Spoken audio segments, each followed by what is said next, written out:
The Raptors and the Cavaliers clashed once again in Game 3, this time at the Q, and the collective psyche of Canada hung in the balance.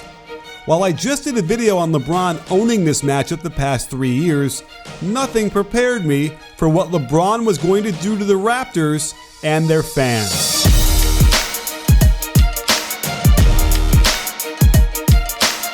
I made the point in the last video that these buckets are worth far more than 2 or 3 points, and LeBron reiterated that statement on Sunday. 2 points ain't 2 points. That's a lot. 2 points is not 2 points. I'll explain it to you later, But let's compare how the Cavaliers and the Raptors are attacking on offense, because it's a little bit about how these teams are prepared and a lot about the execution of that game plan. The goal of the Cavs offense in the playoffs is to find the mismatch and ruthlessly exploit it as quickly as possible. A quick shot by Lowry catches Valanciunas going for the offensive rebound while Love leaks out. Within seconds, they identify that Love is being guarded by Lowry, get the ball down low to him. Valanciunas helps off of Korver of all people, and this was a great way for the Cavs to start the game. They know Ibaka is not a good defender in the post, so they patiently get the ball down low to Love. Check the spacing so there's plenty of room to operate, and Love drops it in with no contest.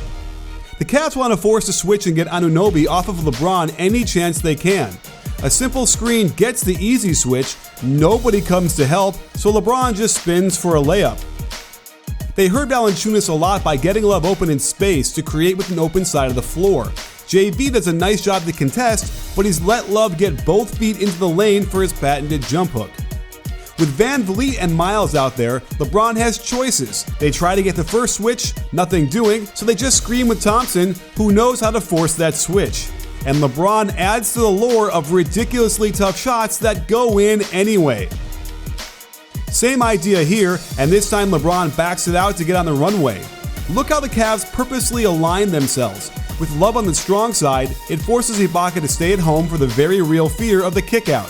What's left of the weak side freezes and doesn't help, and LeBron gets free throws. Plays like this make me feel like the Raptors were woefully unprepared to handle these situations. Similar scenario, but this time Love is in the opposite corner. They can't force a switch, but Van Vliet foolishly helps off of his own man who was cutting right to the basket. Ibaka needs to rotate over to help. Stopping an open layup is more important than giving up a potentially contested 3 in the weak side corner. This is just a master surgeon at the height of his powers, operating on a defensive patient that just isn't strong enough to survive the invasive procedure. Now let's talk about the Raptors offense and where they should be attacking what was a very bad Cleveland defense until this series. Valanciunas on Love was a good matchup for them down low, and here's a good example of clearing the side out for him and letting him go to work. But that was one of the only possessions in the game where the Raptors did this. Instead, they get him on the same block only to have Fred Van Vliet inexplicably cut to that corner, bringing you-know-who into the picture, and instead of sliding to the wing to lure LeBron into a double one pass away and a kick out for an open 3, Van Vliet cuts to the hoop and allows LeBron to contest the miss. Heck, they tried it on the first play of the game and even got Korver guarding him down low, but DeRozan takes an extra needless dribble, it's too slow to get back to the wing, and by this time, the slow-footed Love has been able to tap Korver on the shoulder and resume his defensive duties, missing the opportunity at a mismatch. They do get nice movement along the perimeter, but so do the Cavs, and Korver steps in for a charge. Or they feed him down low on the block, but have surrounded him by teammates. There's no room for him to operate, he gets flustered, and travels before committing an offensive foul. It got so bad for JV that they would flat out ignore him when he had good position in order to jack up a contested 3 in the corner.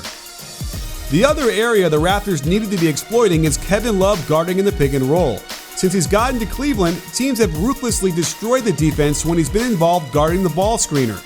And watch how they run pistol action, with a handoff into a ball screen with Love's man. It brings both defenders up and out of position, sucks Korver in to guard Valanciunas, and DeRozan can throw the ball from the three-point arc to the corner for an open 3. I only saw this type of action one other time the whole damn game. The handoff allows Lowry to get going downhill into the pick and roll, forcing Love under the hoop, and it's a simple short roll pass, then cut out of the corner to get a mismatch on the rotation and a layup. And deep in the fourth, they were finally able to force a straight switch. Lowry takes his time, the offense spaces properly, and he gets a layup. But playing with this kind of purpose and then executing it was so few and far between that it was no wonder they couldn't get a hold of this game. Instead, they continued to run high pick and roll like this. Stagnant and way too high, it allows the double team with the half-court line as an added defender. The backside easily rotates to cover. Check Love's good denial of Valanciunas, and they have to burp up a contested three as the shot clock wound down. DeRozan was already having a lousy game, but this pick and roll completely bails the defense out. Not only is this a bad shot choice, but his foot is on the line, so he didn't even have a chance for the three. Can you hear me shaking my head? They certainly did run plenty of Love pick and rolls, but the execution wasn't very good. They get an open corner roll for Valanciunas, and the dude just drops the pass out of bounds. And you know some of these issues are mental when you see so many bounce passes go awry. Great out-of-bounds play to get a back door. LeBron sniffs this out, but look at the pass. It bounces up too high and sits up for an easy steal. And on this blind pig action, they get wonderful position for Valanciunas to score down low on Love again, but Lowry throws a terrible bounce pass. This brings us down the stretch of a close game. CJ Miles has been lit up all game, so naturally they attack him by forcing the switch. Again, the defense freezes. No help whatsoever, even though Ibaka should have come over. Miles has no hope of stopping this. Next time down, again, they easily force a switch, and LeBron decides to take it easy on them. I'm sure he was expecting help to come, and when it doesn't, he says to himself, how can I make the most difficult shot possible while ending all hope at the same time? I do want to make a point that Kevin Love played excellent defense all game. He was engaged, moving quicker than normal, really hustling to get into good position, and using his arms to pressure.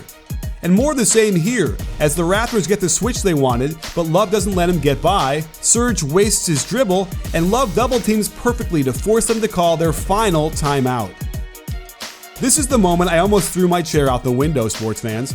Everyone in the building knows there's only 5 seconds in the shot clock. So why in the world would you design an out-of-bounds play that has anyone going into the backcourt to receive a pass? The fact that Van Vliet didn't seem to know there were only 5 seconds left is the fault of the entire coaching staff, and they barely get a shot off. Goodness gracious.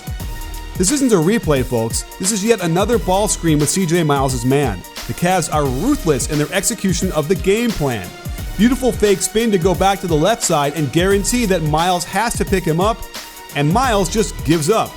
I don't know how else to explain this. And finally, Ibaka comes over to contest, but he's clearly jumping into LeBron, a lot of contact, and free throws. Casey is incensed at the call, but it's just not a good move to lose your SHIT in the sidelines in such a crucial moment of the game. Players feed off of this kind of negative energy. LeBron only hits one free throw though, and without Love to attack, they pick on Jeff Green. And Lowry gets right to the basket for a quick two. Perfect execution here.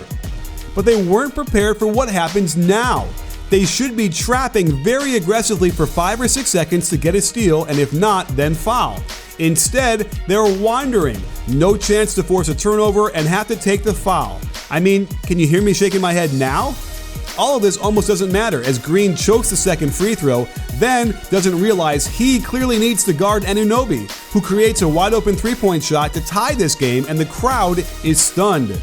But not as stunned as they'd be in a minute when the Cavs opt to inbound full court to spread the defense out and get LeBron going downhill.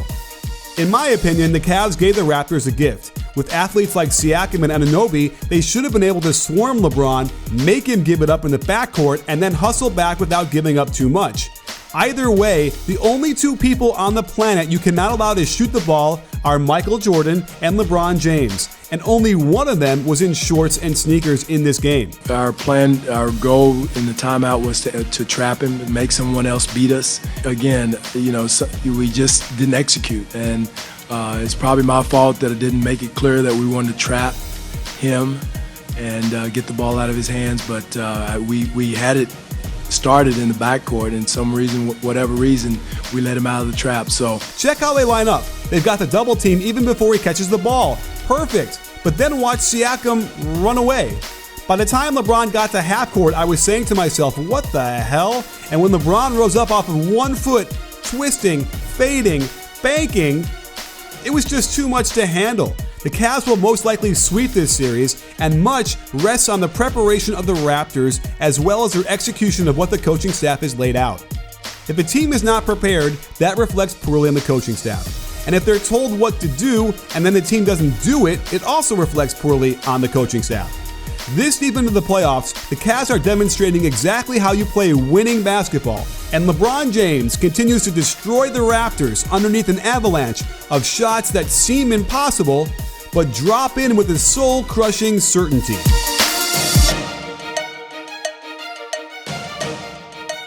Sports fans, make sure to hit the subscribe button and adjust your settings so you can get notified immediately when we drop another great NBA video.